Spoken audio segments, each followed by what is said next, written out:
Bonjour. Triste nouvelle pour les Camerounais, triste nouvelle pour le monde. C'est confirmé. Le célèbre musicien camerounais, le saxophoniste Manu Dibango est décédé ce matin en France.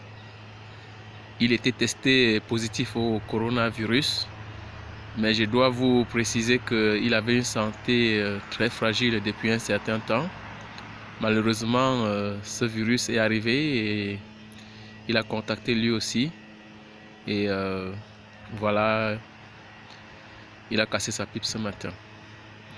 Donc le coronavirus est une pandémie qui est en train vraiment de faire beaucoup de ravages. J'exhorte tout le monde à prendre les mesures de précaution, les mesures sanitaires, de confinement, surtout de lavage des mains au sérieux et de distanciation entre les personnes.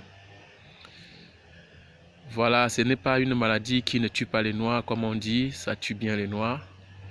Mais il y a aussi de l'espoir. Apparemment, la chloroquine, c'est-à-dire la nivaquine, pour ceux qui ont un certain âge, souvenez-vous, à l'époque au Cameroun, on en distribuait la nivaquine même gratuitement à tout le monde. L'État, en ce temps-là, prenait ses responsabilités et se souciait de ces populations. Nous avons aujourd'hui au Cameroun des personnes très âgées qui ont tous oublié que l'État leur a tout donné et eux aujourd'hui ne laissent rien à leur population.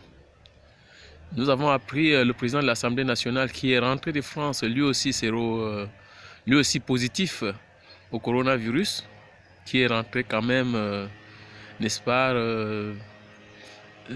sans respecter les consignes de confinement, aller à l'Assemblée nationale, recevoir des personnalités chez lui. Et il est probable qu'il ait pu passer ainsi le virus à beaucoup de Camerounais. C'est terrible. Bon, qu'à cela ne tienne, en attendant que les Camerounais puissent se lever à un moment pour récupérer leur souveraineté, parce que j'insiste toujours que ce qui se passe au Cameroun actuellement est plus grave que le coronavirus, parce que il est question au Cameroun de la dignité du peuple camerounais qui n'est non seulement respectée, mais nous avons des dirigeants qui se foutent complètement de notre vie. Donc je suis sûr que même les mesures qu'ils prennent, ils le prennent aussi parce que tout le monde en parle, mais dans la réalité, ça ne les concerne pas.